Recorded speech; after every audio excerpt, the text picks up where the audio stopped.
we brought you some cookies and some books with pretty pictures in them, lots of pictures. Yeah, I love cookies and books. I'm gonna go out for a smoke. Okay.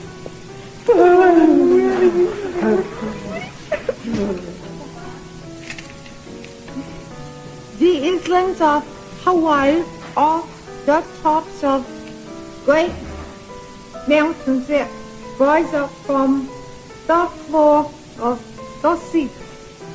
I'm reading, huh? Yes. Yes, you are. Books talk to me. I can hear them. You got a pretty sister, Winifred. Yeah, no. I'm waiting for my mother. She's pretty, too. Sure she is. The skies above Hawaii are filled with brilliance. Brilliant rainbows. And at night the moon seems to be hung there for romance.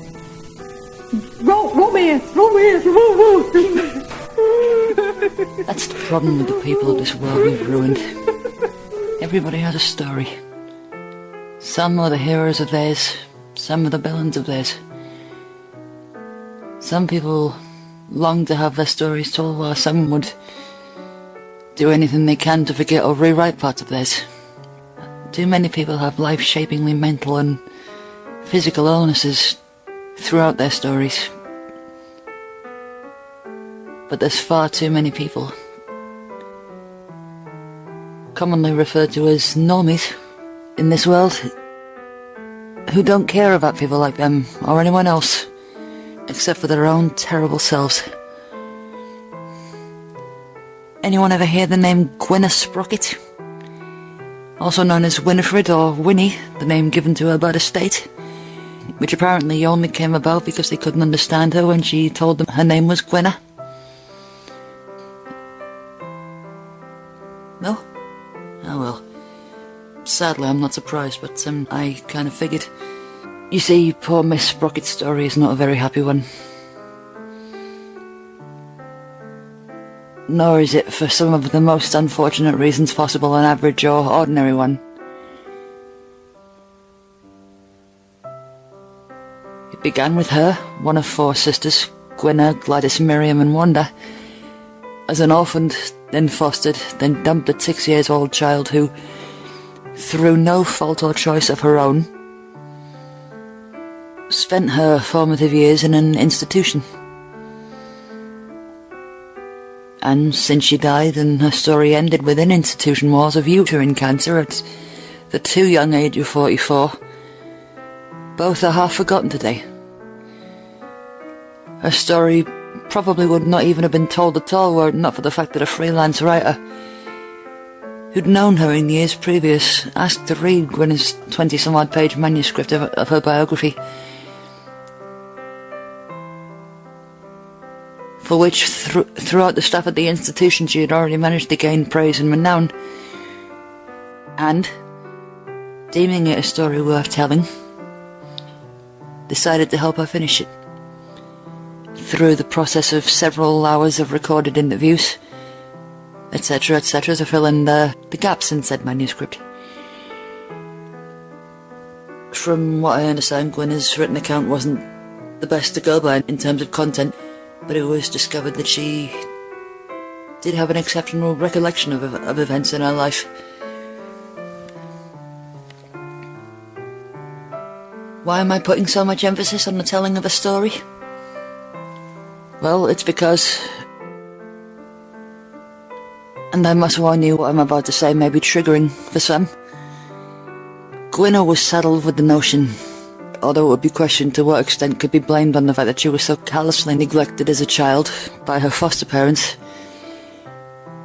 who got her and her sisters after her biological parents died, and then gave so little of a shit about her or any of her developmental issues that they obviously saw her as a burden and she was dropped off at an institution, that she was retarded. Horrible word, I know, but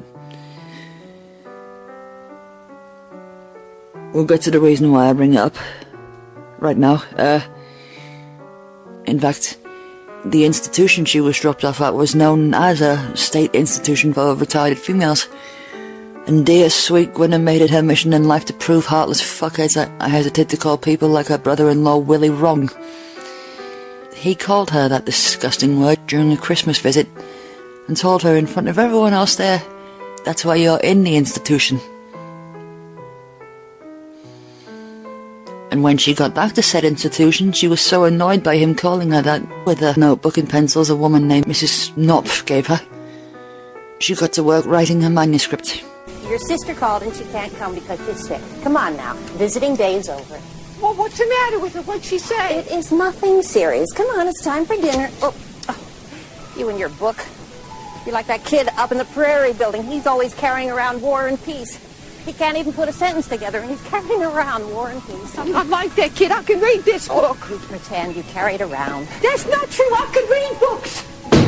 I can write books, too. Retarded people don't write books. That's what you think. Not only did the book get written and published, I'm also very proud to say I own a copy of it. There she is, standing up there. It's called Winnie, My Life in an Institution by Jamie Pastor-Bolnick. I'm not going to go into too many details because the point of this video is to urge you to go and look it up and or purchase a copy from sites like Amazon.com or .co.uk. It's one of the most human stories you will ever read, written in the words of someone who longed to be someone special to someone and to prove herself, and let's face it, who can't relate to that these days? I'd like to thank Jamie Pastor-Bolnick, the kind-hearted freelance reporter who helped Gwynna tell her story to the world beyond institution walls. I'd also like to thank Meredith Baxter-Burney for giving Gwynna and all the other Winnies such heartbreakingly sympathetic and understanding representation in the 1988 TV movie, simply called Winnie. I'll leave a link to the movie in the description down below. Mrs. Spencer, can I please have a paper and pencil?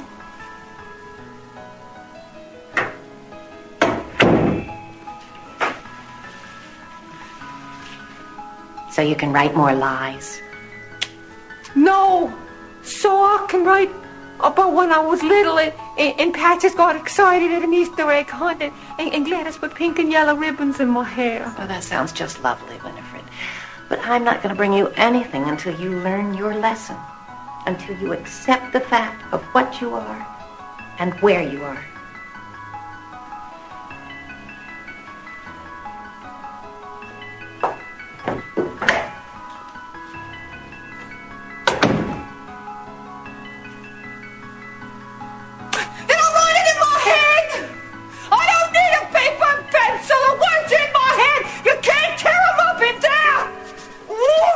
You're in for a real surprise if you've never seen it, but I must say, if you're anything like me, have the tissues at the ready, because if you are anything like me, you'll be crying even before the movie's halfway through. Twisms.